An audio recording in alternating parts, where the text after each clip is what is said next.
Well, time now for the press preview. A first look then at what is on the front pages. Let's see what's making the headlines with the political editors of the Daily Mirror and The Sun, Pippa Crerar and Harry Cole. They'll be with us from now until just before midnight. So to the front pages then, starting with the Metro, looks ahead to the government's announcement tomorrow regarding its plans to tackle the pandemic over the winter months, including vaccinating children as young as 12. The Telegraph leading with the government's attempts to reach out to parents to make sure their children are inoculated. The Guardian focuses on the prospect of booster jabs for the over 50s, another announcement expected tomorrow. And The Sun goes with the angles affecting both young and not so young, the headline Jabs Blitz.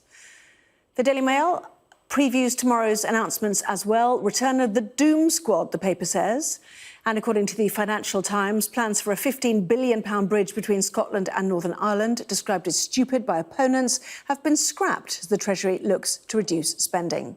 Well, let's bring in our guests then for tonight, Pippa Crerar and Harry Cole. Welcome to both of you. And straight to your paper, Harry, in The Sun, Jabs Blitz. 12 to 15-year-olds we'll find out about. We'll hear more about a booster tomorrow. Is there a danger that the Prime Minister is putting all his eggs in the vaccine basket?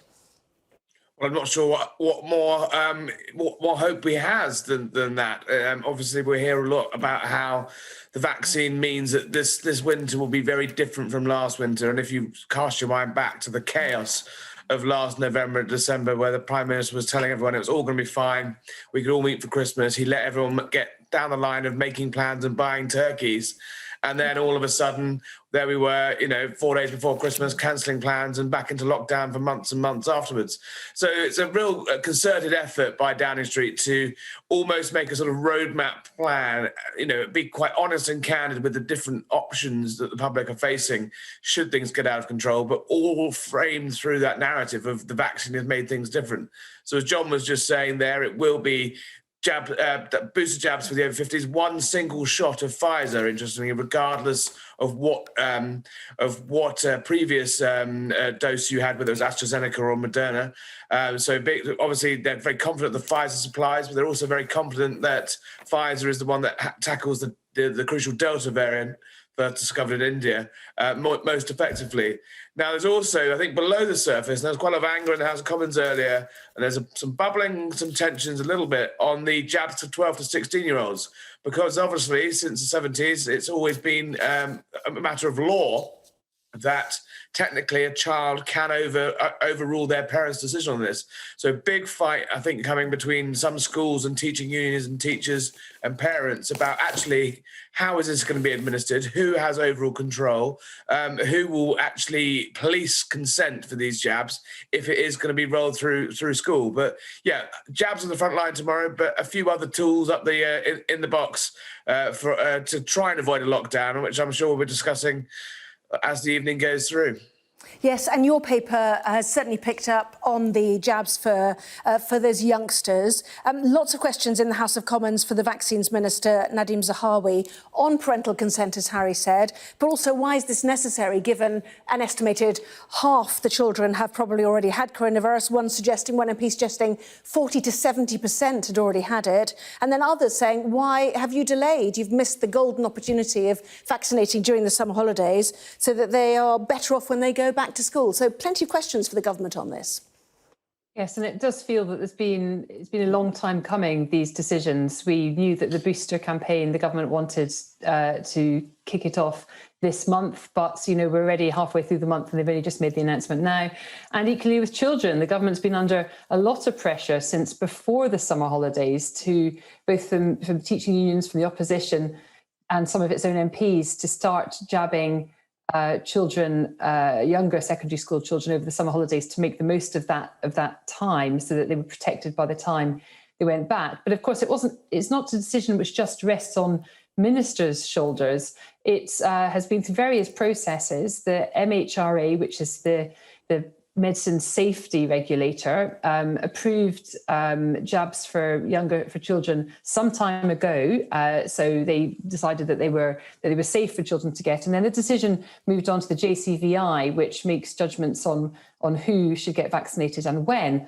And they took their time deciding ultimately that that particular age cohort where it was marginally beneficial for them health-wise to get the jab, but they were looking at it in quite narrow medical terms, and they suggested that the chief medical officers of the 4 nations, the UK, then took a look at the decision, but in a much broader context, taking into account, for example, the disruption to children's education. And that's the decision which we've had today and which is making the front pages of tomorrow's newspapers, that the chief medical officers have returned today and said, we think that on the balance of probabilities, it's better for children, even though the health risk to coronavirus is not that serious to them compared to adults. It's better for children's long-term mental health. It's better for their education and it not being as disrupted as it has been over the last 18 months. And overall, it's beneficial. But crucially, they haven't taken into account the impact of that decision on adults' health and children as vectors of transmission. So the debate's likely to run, I think, over the next wee while as individual parents make decisions about whether or not they want their child to have the jab. Absolutely. And I don't know how old your children are. What's your feeling about this, just on a personal point of view? My eldest is 12, so he will qualify, and we've always sort of followed the advice on vaccinations. We think it's important that there's a collective move towards keeping the population safe when it comes to other things, like, for example, MMR. This particular one, we will talk about it with him because he had coronavirus over the summer, so he's one of those children that have had it, so potentially would be protected by natural immunity. But we'll definitely listen to what he has to say about it. But our instinct is to get him the jab. Well, the NHS certainly preparing to roll out a schools-based vaccination programme. Invitations for vaccination will begin next week, we're told. Possibly it'll all happen quite naturally if it's all done within the confines of a school. But we'll have to wait and see. Just looking at the Daily Telegraph, Harry, interestingly, they've put alongside their article, parents told to get their children vaccinated, another article which says just 59 deaths happened amongst double jabbed without any other illness. So only 59 fully vaccinated people without serious health conditions died from COVID out of more than 50,000 deaths in England this year, according to figures from the Office for National Statistics. I mean, I suppose that's why the government is betting on the vaccines as the first line of defence. Absolutely, and I think there's been a bit of frustration, as Pippa touched on, with the officials and the regulators and the advisory panels who've got a bit slow. Israel, America, certain European countries have been jabbing their teenagers for quite some months now, and that sort of head start that Britain had by having such a successful vaccine rollout sort of almost this time last year, starting in December last year, that sort of head start has been caught up with a little bit because we have been slightly dragging our feet. So quite a lot of relief in Whitehall tonight that they're able to crack on with this. And there is some suggestion from Tory MPs in the papers tomorrow that perhaps Whitty had wanted to do this and the JVCI had been dragging their feet a little bit. He'd gone back and got the answer that he wanted by broadening out a little bit of the scope. But regardless of the sort of inter-warfare of these committees and experts, the government have got the result they've wanted. And they're pinning their hopes on this. They're pinning their hopes on the vaccine drive, the double shot, the booster shot for elderly, alongside the biggest flu shot rollout this country has ever seen. Throw into that some sort of multi-million pound advertising campaign that's about to hit the airwaves in the coming weeks, encouraging people to get winter ready. They're hoping that initial surge might be enough to keep the pressure off the NHS.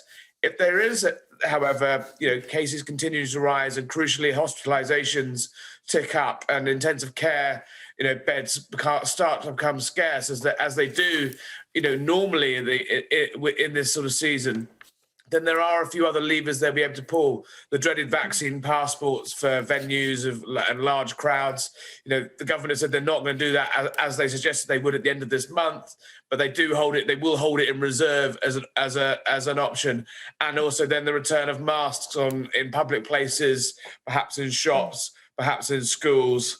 And things like that, and perhaps even a return to working from home. We've all just got back into the office and already contingency plans are being published tomorrow to suggest that we might be back in our front rooms again before too long. So lots of things they can do, but I think you'll be hearing, and we've already heard the sort of overture of this is everything we're going to do to possibly avoid a lockdown. Sajid Javid was out on Sunday saying he couldn't conceive of a lockdown. He can't see a path to one. And I think Boris Johnson will make it quite clear tomorrow that this is all about avoiding it, and that, you know, some restrictions may return, but the massive economic levers that they pulled before of shutting down businesses and shutting down schools and you know, telling us all to stay at home, I think, touch wood, will hopefully, thanks to these vaccines, remain a thing of the past. Yeah, Pippa, we don't have much time, just very quickly. And on those other levers that Harry described, there are many people who think we should have already employed them. For example, you know, a more mandating message on face masks in order to get the cases lower before we head into this crucial autumn-winter period. Yeah, but there's been a lot of pressure on the government, for example, in schools to have had face masks and other mitigations in place before children went back. We will see soon enough whether they should have done if cases start to spike dramatically as a result of kids being back at school.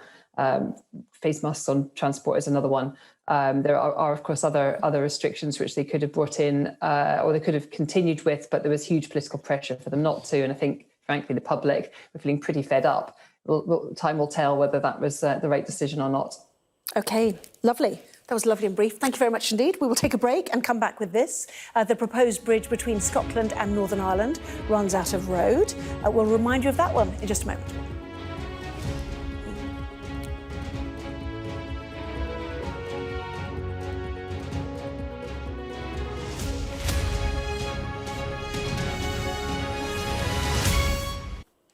Well, welcome back. You're watching the press preview. With me now, as you can see, Pippa Crerar and Harry Cole. Welcome back to both of you. And Pippa, the Financial Times, Johnson's £15 billion stupid tunnel killed off by the Treasury. Tell us more. This is Dominic Cummings that said it was stupid. I mean, this was one of these big infrastructure spending ideas that the Prime Minister loves so much. We saw it when he was London Mayor, when he was planning an airport over the Thames estuary and a cable car over the Thames. He loves these sort of Michelin-style grand projet, a sort of a physical legacy, and he felt that this would be a good investment of 15 billion quid. However, the Treasury thinks differently. Boris Johnson last week, as we all know, announced a £12 billion a year tax hike to pay for his NHS backlog plans and potentially social care. And the Treasury, in return, has said to all departments they ain't getting any more cash, and therefore you're going to have to bring in some big spending cuts. And this £15 billion bridge over the Irish Sea to Northern Ireland, which Boris Johnson wanted to do to sort of physically unite the union, as it were, looks like it's not going to go ahead. So I think we're going to be stuck with the ferries from Stranraer to Belfast for some time to come. Interesting. And I mean, it's a testimony to him, I suppose, that nearly every story we do is about Boris Johnson. But the sad news that the Telegraph is reporting tonight is that his mother has died, the esteemed painter who had been diagnosed with Parkinson's in her 40s. The Telegraph suggesting has died quite suddenly in hospital, Harry. Yeah, no, sad news. Sad news there. We're awaiting, I think, a statement from the Prime Minister, possibly. Obviously, he often avoids commenting too heavily on his private life and his personal life. But I can't help but think that this is yet another chapter in the roller coaster ride this Prime Minister has had in office. His brush with COVID, the pandemic, a wedding, a new baby, another one on the way, and now a horrible personal loss. So, on a personal level, it's a sad story to read tonight. Absolutely. And one wonders whether, you know, the big plan for tomorrow, it's the day of the autumn and winter plan, which gets us through another difficult winter, whether he will feel able, Pippa, to appear, or whether he'll draft in perhaps the Health Secretary. Yeah, well, the Telegraph is suggesting it was a surprise. We obviously know that she's been ill for some time, his mother, but I think anybody would understand that if the Prime Minister's lost his mother, that he might not feel up to doing anything particularly very public for some time. And, you know, I hope that people do cut him slack for that, because, you know, he's a human like the rest of us, and I'm sure it'll be a very heavy loss for him.